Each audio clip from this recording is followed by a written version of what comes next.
NBA tidak akan pernah kehabisan talenta hebat yang pernah menginjakan kaki dan tampil dominan di lapangan. Setelah era Michael Jordan, kita masih bisa menyaksikan aksi-aksi legendaris melalui Kobe Bryant, LeBron James, Tim Duncan, Stephen Curry, dan masih banyak lagi. Namun sebenarnya, pada era 90-an, ada bocah yang sangat ditakuti dan memiliki potensi yang luar biasa untuk menjadi salah satu pebasket terhebat sepanjang sejarah.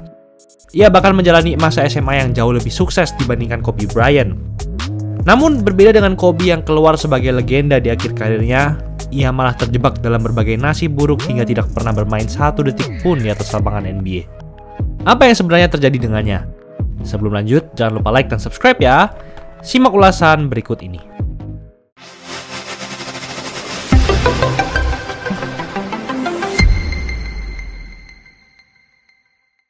Feron Shefali Cotton, atau yang sering dikenal sebagai Shea Cotton, lahir pada 20 Mei 1978 di Inglewood, California, Amerika Serikat.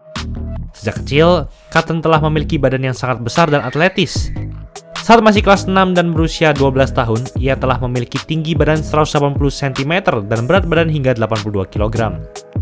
Bahkan nama Cotton sudah masuk ke dalam koran Los Angeles Times pada saat itu.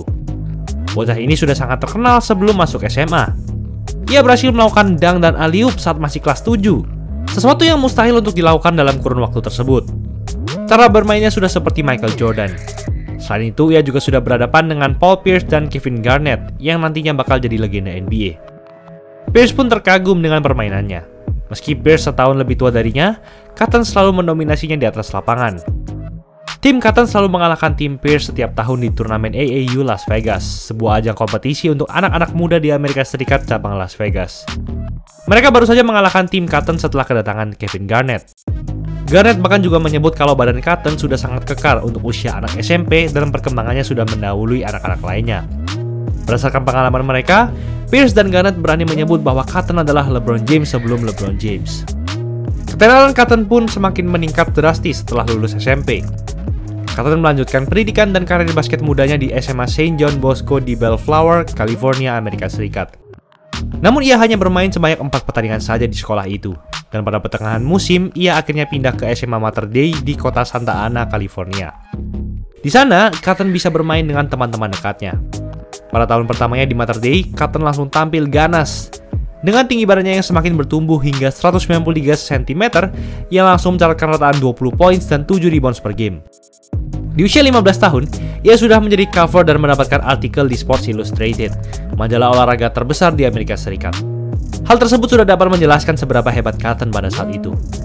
Tidak semua pemain NBA bisa masuk ke dalam Sports Illustrated, apalagi menjadi bagian dari covernya. Tapi Cotton yang masih seorang bocah sudah bisa melakukannya. Di tahun keduanya, rataan Cotton meningkat hingga 24 poin dan 10 rebounds per game. Ia juga menjadi satu-satunya pebasket tahun kedua SMA yang dinobatkan sebagai California Division I Player of the Year, gelar untuk pebasket SMA divisi pertama terhebat di negara bagian California. Cotton juga sempat berhadapan dengan Kobe Bryant, kakak kelasnya pada saat itu. Ia mengatakan bahwa badan Kobe yang masih biasa saja tidak sebanding dengannya yang jauh lebih besar. Cotton juga menambahkan jika Kobe tidak bisa melakukan apa-apa dengannya saat mereka saling berhadapan di lapangan karena Cotton bermain sangat agresif. Namun kita semua juga tahu kalau Kobe adalah orang yang sangat kompetitif. Ia tetap menerima semua tantangan di hadapannya dan hal tersebut juga menjadi momen di mana Cotton mulai menghargainya sebagai pemain. Namun, tetap saja Cotton lah yang tampil jauh lebih hebat pada saat itu. Saking hebatnya, ia bahkan sampai memiliki kontrak dengan Nike saat masih SMA. Dan ia menggunakan 37 sepatu Nike yang berbeda dalam setahun. Dan pada detik itu, banyak orang memprediksi kalau Cotton akan langsung bermain di NBA setelah lulus SMA. Cotton sudah memiliki kehidupan layaknya pemain profesional di usianya yang sangat muda. Semua mata mengarah pada performanya di lapangan. Namun di saat Cotton sedang mengalami masa emas ini, rentetan kehancuran dari karirnya pun dimulai. Pada tahun ketiganya, Cotton kembali ke SMA St. John Bosco dan tangan kirinya mengalami patah tulang dan ia akhirnya hanya bermain dalam 11 pertandingan saja semusim. Meski begitu, ia tetap masuk ke dalam First Team Parade All-American sebagai salah satu pebasket SMA terhebat di Amerika Serikat. Dan sebelum tahun terakhirnya, ia menderita cedera lagi, kali ini di bahu kirinya. Atas hal tersebut, Cotton harus absen selama setahun penuh karena harus operasi dan menjalani masa pemulihan. Cotton berada dalam kondisi yang rumit. Dengan berbagai cedera dan absennya yang cukup lama, sangat beresiko baginya untuk langsung masuk ke NBA. Berbeda dengan Kobe dan Garnett yang langsung masuk NBA setelah lulus SMA, Cotton memutuskan untuk bermain di tingkat perkuliahan, dan ia memilih University of California, Los Angeles, atau yang sering disebut UCLA, sebagai destinasi untuk mempersiapkan karir profesionalnya. Para atlet seperti Cotton harus memiliki skor minimal 700 dalam SAT, sebuah tes tulis untuk masuk kampus Amerika. Ia pun berhasil mencapai skor 900 dalam percobaan ketiga. Namun anehnya NCAA, organisasi sekaligus Liga Olahraga Mahasiswa, tidak meluluskannya untuk masuk UCLA. NCAA melakukan hal tersebut karena sebelumnya, Cotton ternyata didiagnosa menderita Visual Processing Disorder atau VPD, sebuah disabilitas di mana seseorang sulit menerima dan memahami informasi dengan melihat.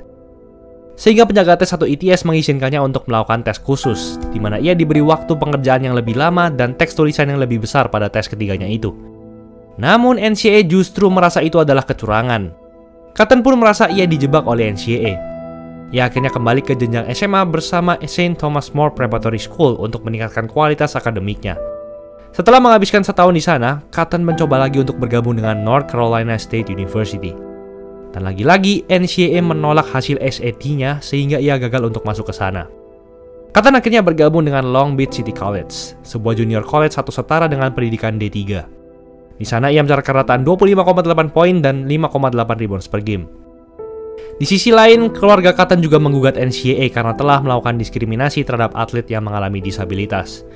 Keluarganya pun berhasil memenangkan gugatan tersebut, dan Cotton akhirnya bisa bermain di kampus Divisi 1 NCAA, khususnya bersama University of Alabama. Mereka pun kabarnya sampai menghabiskan 1,7 miliar rupiah untuk melawan kebijakan NCAA itu. Bersama Alabama, Cotton mencatatkan rataan 15,5 points dan 4,6 rebounds per game, dan namanya berhasil masuk ke dalam penghargaan second team di wilayah kampusnya.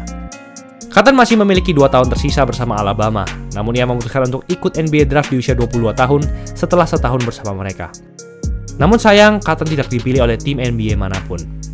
Pada saat itu, Cotton sudah berbeda jauh dengan apa yang dilihat orang-orang saat masih SMA.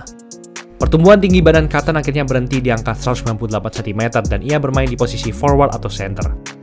Tinggi segitu sama seperti tinggi badan Michael Jordan yang berposisi sebagai guard di NBA. Tentu tingginya tidak sesuai dengan tinggi power forward atau center di NBA. Terlebih lagi permainan di lapangan pada era 90 hingga 2000-an masih tradisional. Berbeda dengan sekarang yang semakin bebas dan tanpa posisi yang sesuai. Permainan Cotton memang sangat dominan, bahkan ia bisa disebut sebagai pebasket SMA terhebat sepanjang sejarah.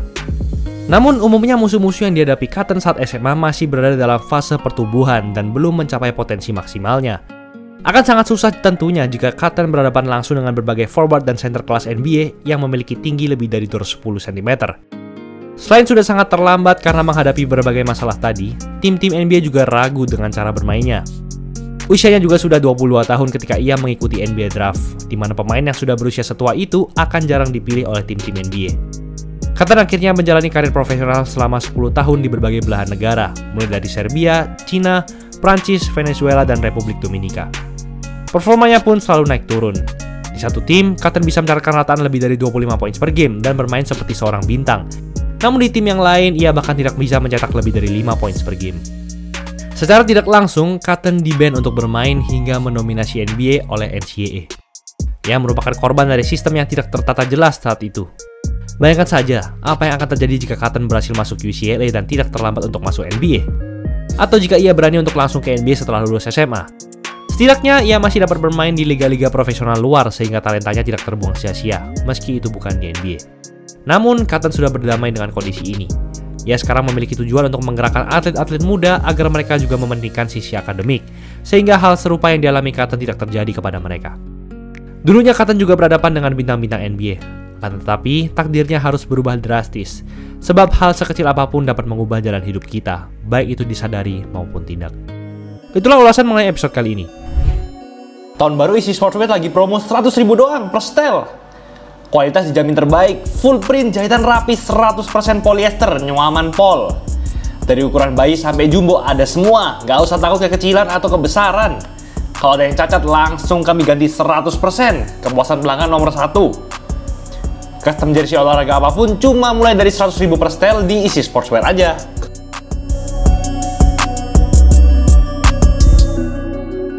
Jangan lupa like, comment, dan subscribe agar channel ini bisa berkembang dan menghasilkan video menarik lainnya. Thanks for watching, I'll see you in the next video.